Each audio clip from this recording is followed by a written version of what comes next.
Mencer, Israeli government spokesman. A short update from me and then to your questions. It's Monday, the 8th of July, day 276 of the October 7th war.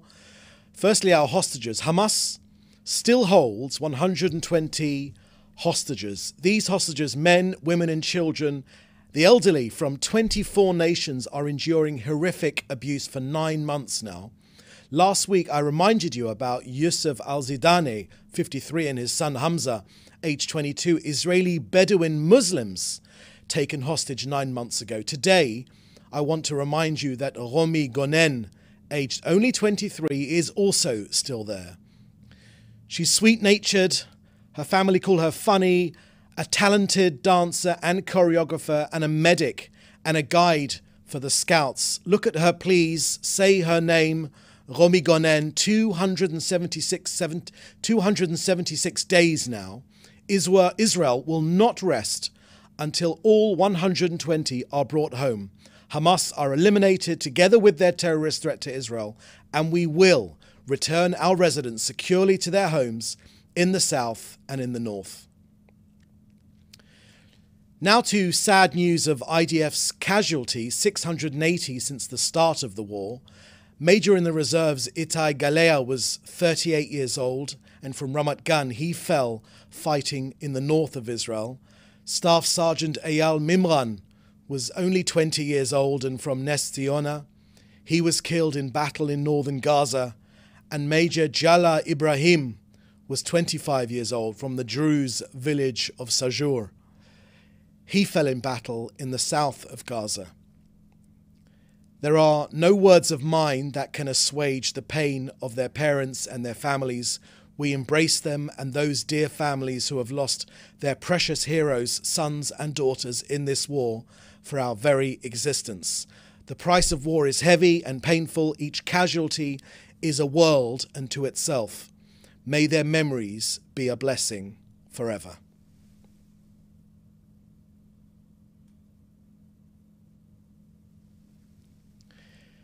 Now to the Israeli position on hostage negotiations. Israel's steadfast position against the attempt to halt IDF action in Rafah has led Hamas to enter negotiations. To be clear on the current position, the Prime Minister is continuing to insist on the principles that have already been agreed by Israel. Firstly, any deal will allow Israel to resume fighting until all of our objectives of the war have been achieved. Secondly, that there will be no smuggling of weapons to Hamas from Egypt to the Gaza border. Thirdly, that there will be no return of thousands of armed terrorists to the northern Gaza Strip. And fourthly, Israel will maximize the number of living hostages who will be released from Hamas captivity. This plan has been agreed by Israel, which has been welcomed by President Biden, which will allow Israel to return hostages without infringing on the other objectives of the war. To the north now, and our border with Lebanon and Syria. 6,700 rockets from Hezbollah. 6,700 rockets. 177,000 dunams of land burnt. It is becoming ever more clear that Hezbollah only responds to force. Even if Israel reaches an agreement in Gaza, a deal we want to bring our hostages home, Israel will continue fighting Hezbollah until we bring Hezbollah to reach an agreement and ensure the safe return of Israel's northern communities to their homes. A hostage deal does not bind us in the north unless Hezbollah reaches an agreement. So, a hostage release pause in the south does not change that we will defend ourselves from Iran's aggression and bring our Israeli communities home safely. In terms of an update, I can tell you that Hezbollah and Palestinian terrorists have lost 450 terrorists. 450 terrorists. 15 brigade commanders and above eliminated, including 3 divisional commanders. In fact, more than 50% of Hezbollah's commanders in southern Lebanon have been eliminated. Hezbollah's capabilities are being eroded.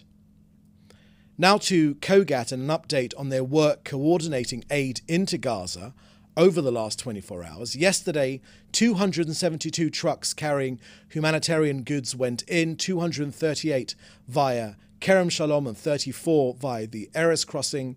6 tankers of fuel and 4 tankers of cooking gas also went in for vital infrastructure. We will continue to expand our efforts to facilitate humanitarian aid into the Gaza Strip. 80% more food goes in than before the war. 38,800 trucks delivering more than 735,000 tons of aid have gone in. More than enough food to feed everyone there. So that's the end of our briefing today. I will now happily take your questions, which you should put in the chat together with your news outlet. Okay, first question here is from Joel Pollack at Breitbart News, and it's 2 questions I can see.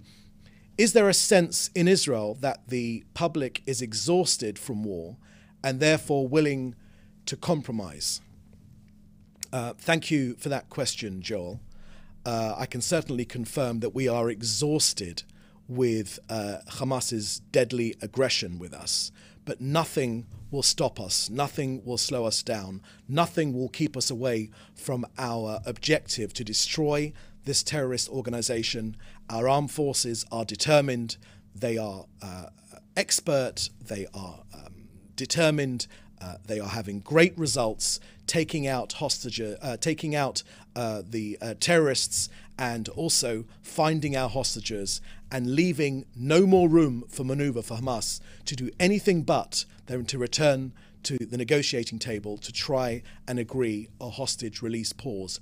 We need to get our people out, but there is utter determination in this country, utter determination to bring our people home and to achieve all of our war objectives. The second part of your question, why do so many Israelis in opposition seem to blame the government for the lack of a hostage deal when even the Biden administration blames Hamas? Thank you for that question, Joel. I was taught very, very early on that it's the opposition's job to oppose, and that's what they do, and that's what they're free to do in every single democracy. It is, of course, Hamas that holds our hostages. This war could be over this afternoon by the time we put our children in bed. If Hamas lay down their arms and release our hostages, it would be over right now. The people holding the hostages are Hamas. That's why they need to be defeated. Next question from Lior Soroka from the Washington Post. Does the PMO have an estimate on how many Israeli homes near the northern border have been damaged as a result of the fire from Lebanon? About a quarter of homes in Metula have been affected, according to the spokesperson for the community. Thank you for that question, Lior. I can share with you some of that information that I received yesterday, and I don't have it in front of me, but I'll happily send that to you to share that sort of information. I did mention to you the numbers of land which has been burnt, 177,500 dunams of land which has been affected and burnt, nature reserves, green land, forests, our northern communities, and also the number of rockets, more than 6,700 rockets from Hezbollah. So this menace needs to be stood up to one way or another, diplomatically or militarily. This menace will be stood up to. This country will be defended. No other country on earth would accept 6,700 rockets falling down on our land. Hezbollah are on notice. They know our capabilities, and we know their capabilities as well, which means that one way or another, they will be pushed back. Thank you for that question. Next question we've got here is from Jim Williams from Zenga. Reports have emerged over the weekend suggesting that the far-right party might obstruct a hostage deal if it fails to align with their criteria. Is it fair to say if Prime Minister Netanyahu believes there is a viable deal, he will proceed with it regardless of the political fallout? Thank you very much for that question, Jim. the Prime Minister has laid out our war aims. They are crystal clear. They are, firstly, to destroy Hamas, its military and governing capabilities, to return all of our hostages, and to ensure that Gaza never again poses a threat to us. Those are our war aims. We believe that the deal, the negotiation that we have shared with President Biden, which we are trying to negotiate now, we believe in the absence of Hamas doing the decent thing, which is, of course, a contradiction in terms, but in the absence of them doing the decent thing, there is a decent deal on the table. Everyone says there is a decent deal on the table. The Egyptians, the Qataris, the US. It is time for Hamas to take the deal, and that is we've made our objectives clear. And in terms of other political questions, I'll leave that for others to deal with. Next question, so thank you, Jim, for that. Next question is from Hannah Julian at the Jewish Press. Can you clarify the meaning of the statement that Israel will maximize the number of living hostages to be returned? Does this mean not all living hostages will be returned in this deal? Thank you for that question, Hannah. I'm reticent to go into the specifics of the deal. There's lots of commentary out there. This is a very sensitive negotiations, as you know, Hannah, and you've heard me say here before. Lives literally hang in the balance. Again and again, it's been Hamas that have walked away from a deal, but we want this deal to succeed, which is why all parties are trying to push for it. In terms of, I've seen reports, and I think that I would refer you to those reports. I don't want to about the terms of the deal. I shared with you some of our criteria earlier, and that's as much as I'm going to say on this subject. Okay, are there any other questions? No? Yeah, there's another question here from Fred Ager, and Victor Lieberman calls on French Jews to move to Israel after the election result. No time to lose, he says. Does Israel's government also say that after the risk of having the LFI, which you've translated as Rebellious France, to be a part of the coalition government for French Jews to make Aliyah? Do you believe French Jews are in more danger than before these elections? Thank you for that question, Fred. It is, of course, for the French people and for the French government to choose their own government.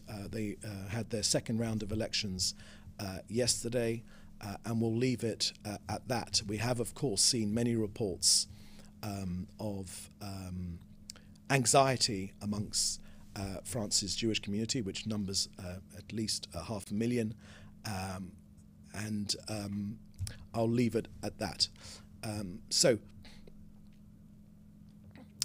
Next question from David Clement from the News Forum. Last Thursday you mentioned that today you would have an updated casualty figures. Were you able to obtain those? Thank you very much for that question, David. Our current estimates there are, when we're talking about the number of terrorists we have eliminated in Gaza, we're talking about approximately 14,000. Number of terrorists that we have eliminated in Gaza. That was the current update I received this morning from the IDF. On the second question, it's been reported that Hamas has given up its demand that Israel end the war entirely. Is that accurate? And if they have, does that expedite the possibility of a ceasefire? Thank you for that question, David. In my earlier comments, I made a fairly comprehensive statement regarding our position on this hostage release pause. We want to get our people out, all of them, all 120, the live ones to be rejuvenated and to go back to their friends and family, and also for the dead ones who unfortunately have been killed by Hamas to have at least a decent burial here in Israel, and to be reunited with their family, and for their families to get some sort of closure for this unbelievable, shocking ordeal which they have gone through. I don't want to give any more than that. Lives literally hang in the balance. I've made our position clear. The Prime Minister has dispatched his negotiations team to further negotiations. All of us want this to succeed. All of us want to bring our poor our hostages home. Question here from Jodie Cohen at World is One News in India. Netanyahu suggested that the fighting in Gaza would be over very soon, but local Gazans in Gaza City are suggesting the fighting is more intensive than previously in the war. When can we expect to move towards the next phase in the war? Thank you very much for that question, Jodie. We've made quite clear that we have smashed most of the battalions of Hamas in Gaza.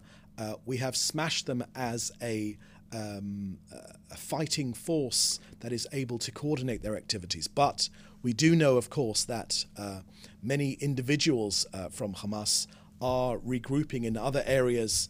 You gave an example of some activity which has happened in Gaza City today. The IDF did release information about that. It has encouraged Gazans there civilians to move out of harm's way while we take out those terrorist forces. We will do the job for as long as it needs to be done. We've made our war aims extremely clear. The Prime Minister has also been very clear about us destroying this organization, this terrorist army. We will not allow them to stay on their feet to be able to carry out another October the 7th again and again. We simply will not allow that to happen.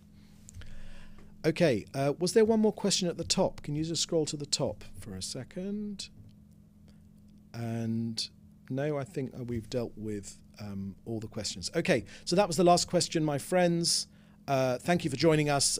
Please do stay safe and please join us for another briefing tomorrow. Thank you. Bye-bye.